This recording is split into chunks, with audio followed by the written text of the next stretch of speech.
In 2025, on the island of Cebu in the Philippines, something remarkable began to unfold. Families from South Korea started arriving, not for vacations or business, but for a new way of life.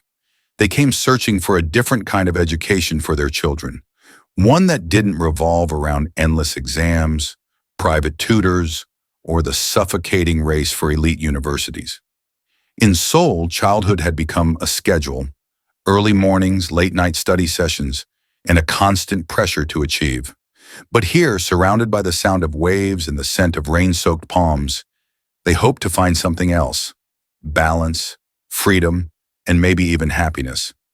Among them was Eun-suk Kim, a single mother and former lawyer from Seoul. Her life had always been defined by control and precision, court deadlines, parent-teacher meetings, and carefully planned futures. Her 10-year-old son, Minjae, was expected to follow the same path. He was bright, disciplined, and obedient, but lately something in him had begun to fade. He no longer laughed the way he used to. His drawings had turned gray. Each night she found him asleep at his desk, a pencil still in his hand.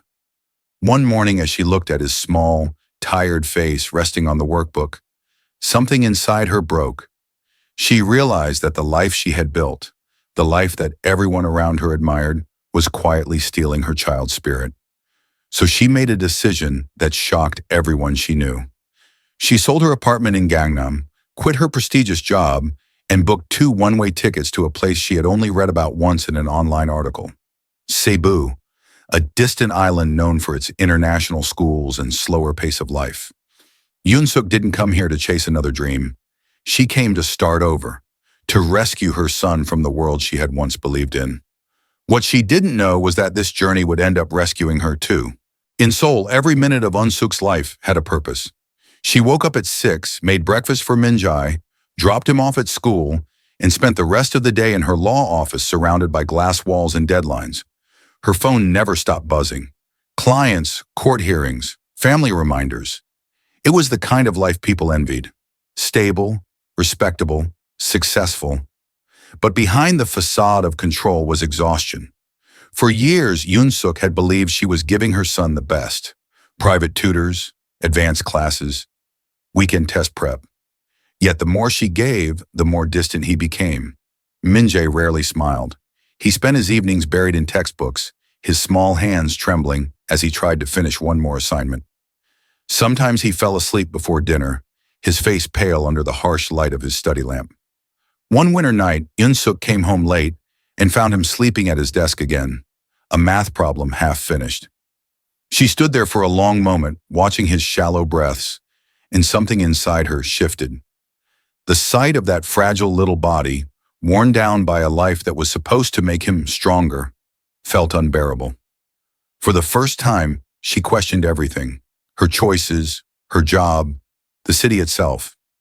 The next morning, she opened her laptop and typed, "Alternative education abroad for Korean children." That single search changed everything. Among the results, an article caught her attention. It spoke of Cebu, an island in the Philippines where Korean families were sending their kids to international schools that emphasized creativity, emotional growth, and kindness. It sounded almost unreal, like a story from another world. Within weeks, Eun-suk made a decision that would upend her life. She sold her Gangnam apartment, resigned from her firm, and told her parents she was taking Minjae to study overseas. They called her reckless, irresponsible, even selfish. "You're throwing away his future," her mother cried. But Eun-suk no longer believed in that kind of future. As she packed their suitcases, she felt a mix of fear and relief. The city skyline outside her window glowed like a cage of light, beautiful but cold. She took one last look and whispered to herself, "We're leaving this behind." When the plane lifted off the runway, Minjae's hand found hers. Neither of them spoke, but for the first time in years, she felt the weight in her chest begin to ease. She wasn't sure what awaited them in Cebu, but she knew they were finally moving towards something real. When Eun-suk and Minjae first arrived in Cebu, nothing looked like the glossy photos she had seen online. The taxi ride from the airport took them through bumpy roads, lined with palm trees and small food stalls.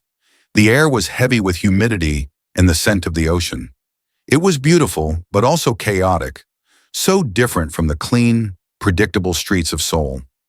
Their new home was a small apartment in Banalad, just a short walk from the international school she had enrolled Minjai in. On the first morning, she ironed his uniform, tied his shoelaces, and smiled to hide her own nervousness. But when they reached the school gate, Minjai froze. The children were speaking English, Tagalog, and even bits of Korean. Some wore slippers instead of proper shoes. The classrooms had open windows and colorful drawings taped to the walls. It didn't feel like the structured, silent schools he was used to. That afternoon, he came home quiet and withdrawn. When she asked what was wrong, he just said, "I don't understand anything." That night, Unsuk heard him crying softly under his blanket, whispering that he missed his friends and grandparents. She sat beside him, unsure of what to say. It was the first time she realized how lonely both of them truly were. The days that followed were not easy. Unsuk struggled with simple conversations in English, ordering food, asking for directions, filling out school forms. Sometimes she felt invisible in the middle of this friendly but foreign island. At the grocery store, she overheard other Korean mothers chatting confidently while she stood silently, pretending to browse. There were moments when she questioned everything. Was she naive to think they could start over here? Was she ruining her son's education instead of saving it? One evening, as rain poured outside, she looked out the window at the palm trees swaying in the wind. The island felt wild, unpredictable, almost testing her resolve. "Maybe I made a mistake," she whispered to herself. Minjai, asleep on the couch, looked peaceful for once. His face, free from the exhaustion of Seoul, reminded her why they had come. She took a deep breath. "No," she said quietly, "we'll make this work." What she didn't know was that Cebu, in its quiet and unexpected ways, was already beginning to teach both of them what it meant to truly live. It happened slowly, almost invisibly at first, tiny moments that began to soften the edges of their struggle. One rainy afternoon, Yoon-suk forgot her umbrella. She stood under the school's tin awning, waiting for the storm to pass, her clothes already damp from the wind. A Filipino teacher named Maria walked by, holding a bright yellow umbrella. She stopped, smiled, and without hesitation handed it to Unsuk.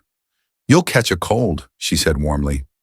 It was such a small gesture, yet it pierced through the loneliness that had been weighing on her. As they walked toward the gate together, Maria asked about Minjai, listened patiently to her broken English, and told her, "He'll be fine. Kids always find their way." That evening, as the rain eased, Minjai told his mother about a drawing he made in class. A little house by the sea, with him and a new friend named Carlo. At the corner of the paper, he had written in shaky English, "Happiness is when you are not afraid to be wrong." Yoon-suk stared at the words, feeling something in her heart unclench. A few weeks later, she arrived early at school to pick him up. Outside the classroom, she noticed rows of tiny slippers neatly lined up at the door. Curious, she peeked inside. The children were sitting on the floor, listening to teacher Maria read a story.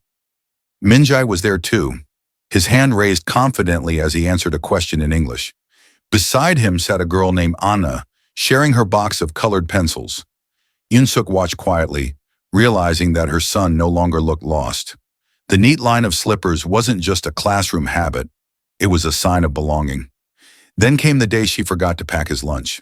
Panic flooded her as she rushed to the school, worried that he'd be hungry or embarrassed. But when she arrived, she saw him sitting under a mango tree, laughing with Carlo as they shared a lunchbox of adobo and rice. "It's okay, Mom," he said, his mouth full, smiling.